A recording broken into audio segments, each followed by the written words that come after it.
Here's a story of why you should always check your chair. In this story, a famous writer named Yoshiko receives a mysterious manuscript in the mail. This manuscript tells the story of a lonely carpenter that built a chair and now lives inside that chair unknowingly to the owner. This manuscript deeply unsettles Yoshiko because she owns a very similar chair to the one in the story. She even gets her husband to beat the chair just to prove that there's no one inside of it, which there's no reaction. But shockingly, the next day, she receives another mysterious letter saying it was not nice of you to hit me yesterday. Before she tells her husband, he already sits down in the chair and gets stabbed from within the chair. Completely shocked, she calls the police. The police show up and rip off the back of the chair and prove that yes indeed, someone's been living in their chair for months if not years, coming out in the dead of night to get food.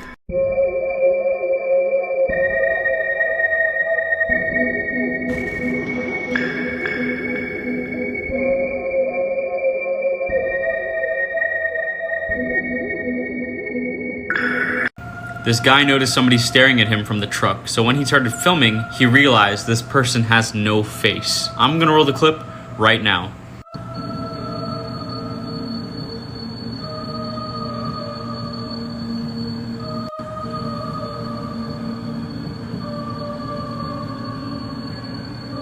This video was taken in Scotland during a rainstorm.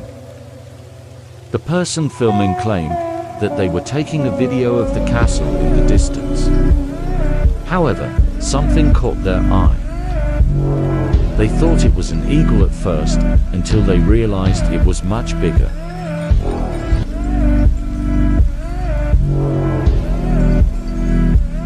What do you guys think?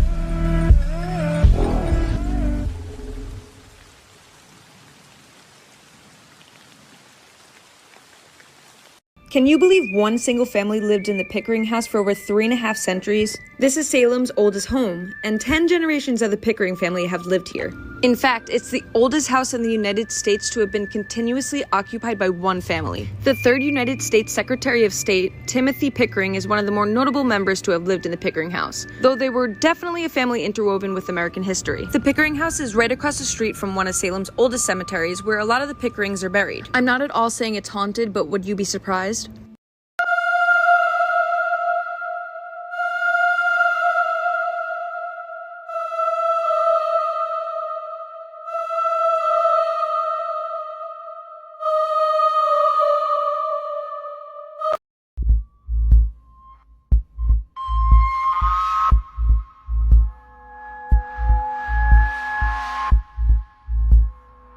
That's in the house to come out here because I'm going to rape her and kill her. You have her open the door? I'm going to rape and kill the girl that's on the other side of this door when she lets me in. I want to rape her and kill her to have a knife and a gun. These people heard commotion from downstairs in their house, so they went to go investigate. They heard a blood-curdling scream, and then this thing peeked from the corner. I'm going to roll the clip right now.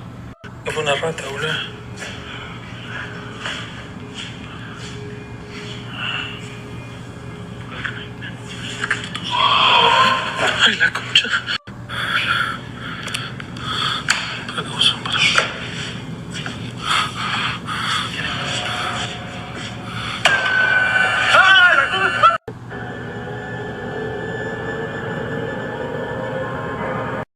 Disturbing things have been found in basements, part 1. A couple of years ago, a woman was remodeling her new home when she discovered human remains in her basement. But it's already shocking and disturbing enough that it was human remains, but it was human remains of a child found in her basement. Now, if that wasn't enough, soon enough, more bodies were popping up left and right in her basement.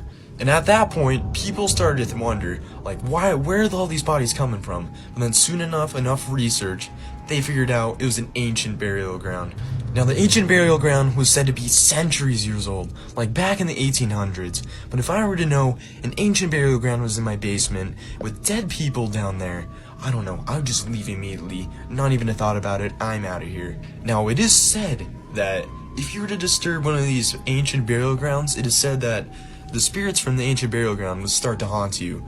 It is not known if the woman had any paranormal experiences, but I don't know, dude. If I were to know an ancient burial ground was in my basement, and I knew the spirits would haunt me, I don't know, dude. I just leave. It's a new house. You know what? Just put it back up the cell. I'm just out. Disturbing things have been found in basements, part 2. A man was living in his new home and he discovered a foul stench coming from somewhere in his basement. He never knew where it was coming from until he noticed a large crack behind his dresser in the basement. He then reported it to the authorities, in which they knocked down the wall and discovered a secret room in his basement. What they found in the room totally shocked the authorities, as they found meat hooks and all sorts of torture devices in the room. But what shocked them the most was a dryer sitting in the middle of the room. The dryer had chains with locks lining the outside of the dryer, which kept the door from opening.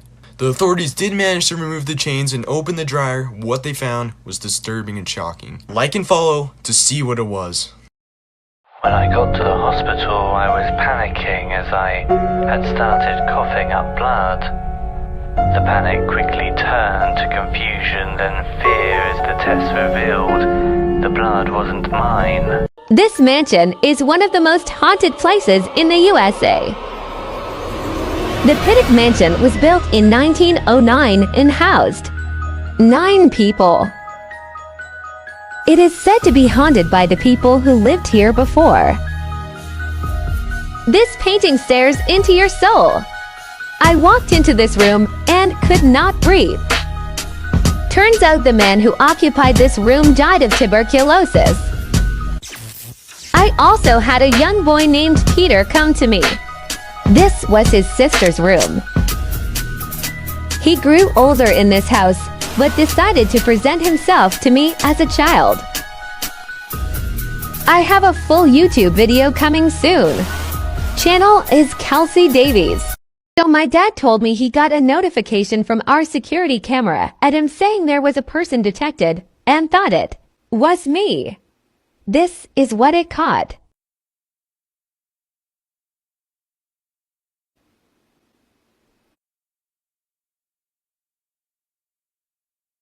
I don't know if it's just a piece of fuzz flying around or what, but we've never captured anything like this before.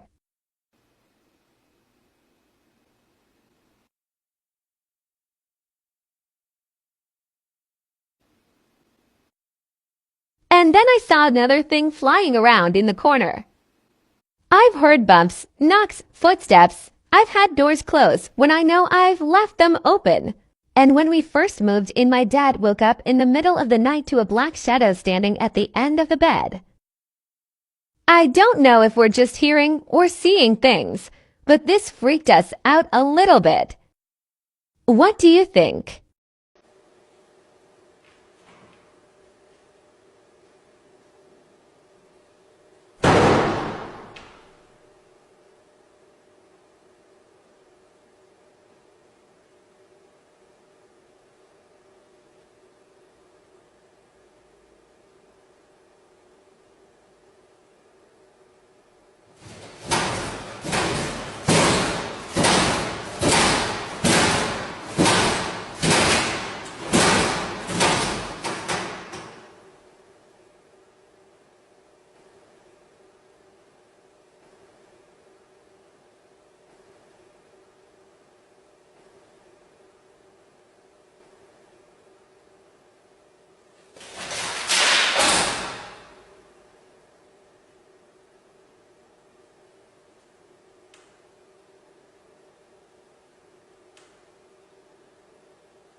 Yes, they were real people. Let me show you. Okay, here we go.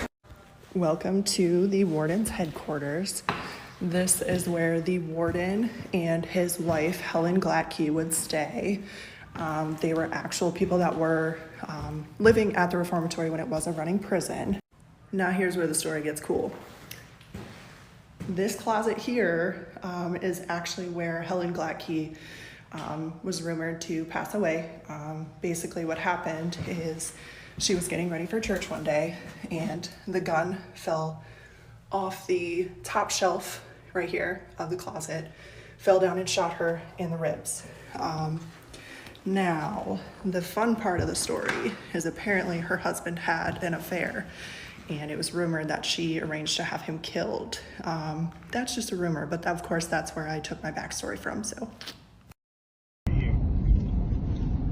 What the fuck? Stop. No, Stop. I'm not. Another guy talked about this. I think he made some great points, but there are some things I would like to add. First of all, you see something weird on the side of the road at night, the first thing you do is keep driving.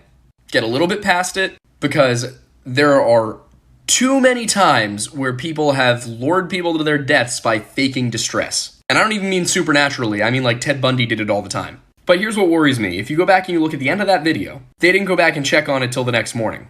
And that part bugs me. Because if you do see someone crying for help on the side of the road, as a regular person, your best bet is to keep driving. But just because there's somebody crying on the side of the road doesn't mean that something bad is going to happen to you if you intervene. And the way you can intervene in those situations is by marking your coordinates, figuring out where you are. We all have a GPS on our phones, but mark your coordinates, get somewhere safe, and call the authorities. If it is a person, then police and EMS can probably handle it, and if it's something supernatural, it'll probably be gone by the time they get there. I was walking my dog on the beach, then seen this. Oh shit!